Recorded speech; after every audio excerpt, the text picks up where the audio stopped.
میں نے کی دعوت کی دھوم میں مچاؤں، عطا ایسا کر حوصلہ یا الہی۔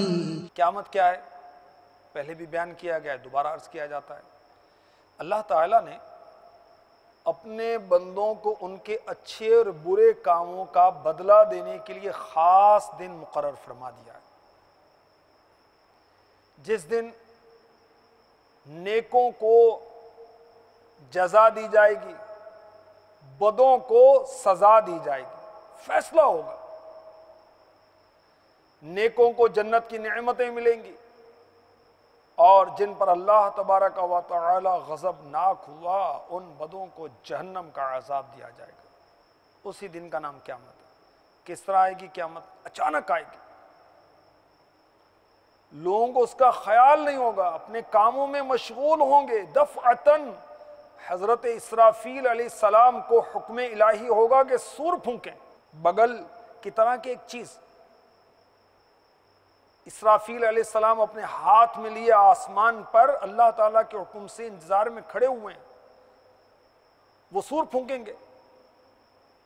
شروع میں سور کی آواز، سور صاد واو رے، بہت باریک ہوگی، سریلی ہوگی، بلند ہوتی جائے گی، بھیانک ہوتی جائے گی، لوگ کان لگا کر سنیں گے، بے ہوش ہو کر، بد حواس ہو کر گرتے جائیں گے، مرتے جائیں گے، آسمان ٹوٹ پھوٹ جائے گا، ٹکڑے ٹکڑے ہو جائے گا، زمین پر زبردست زلزلہ، خوفناک بھونچال آ جائے گا، زمین زور زور سے ہلنے لگے گی، کانپنے لگے گی، ریزہ ریزہ ہو کر بکھر جائے گی، گرد و غبار بن کر اڑنے لگے گی، چھوٹے بڑے پہاڑ چکنا چور ہو جائیں گے، روئی کی طرح ہوا میں اڑتے پھریں گے، چاند بے نور ہو جائے گا، سورج بے نور ہو جائے گا، تارے جھڑ جائیں گے، ہر طرف آفت، ہلاکت، تباہی، بربادی پھیل جائے گی، تمام جاندار بے جان، سب چھوٹی بڑی چیزیں، یہاں تک کہ خود حضرت اسرافیل علیہ السلام، ان کا سور، سبھی فنا ہو جائیں گے، اور اللہ کے سوا کوئی بھی موجود و باقی نہیں رہے گا۔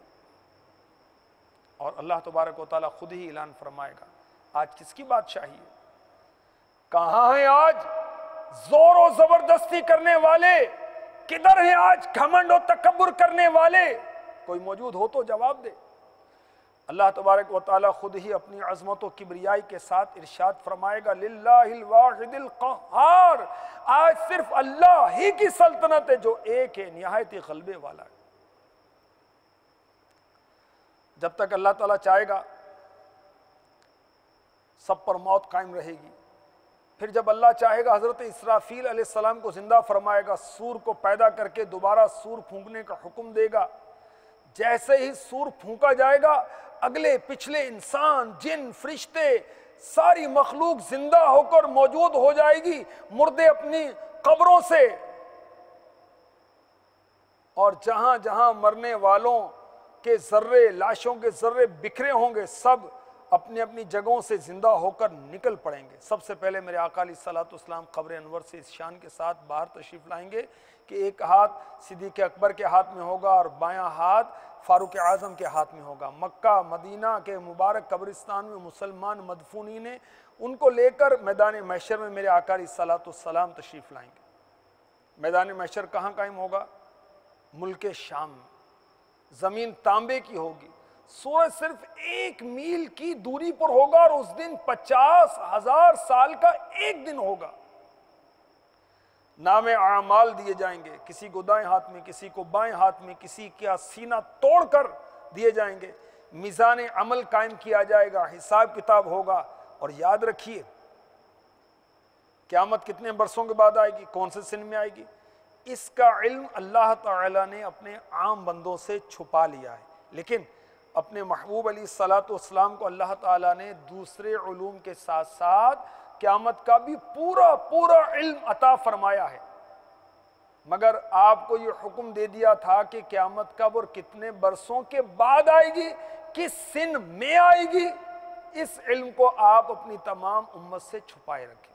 میرے آقا علیہ الصلوۃ والسلام نے اپنے کسی امتی کو یہ نہیں بتایا قیامت کب، کتنے برسوں کے بعد آئے گی، کس سن میں آئے گی۔ ہاں، قیامت کی تاریخ، قیامت کا مہینہ، قیامت کا دن میرے آقا علیہ الصلوۃ والسلام نے اپنی امت کو بتا دیا. بچہ بچہ جانتا مسلمانوں کا کہ قیامت محرم کے مہینے آئے گی، 10ویں تاریخ کو آئے گی، جمعہ کے دن آئے گی. میں نے کی دعوت کی دھوم میں مچاؤں، عطا ایسا کر حوصلہ یا الہی.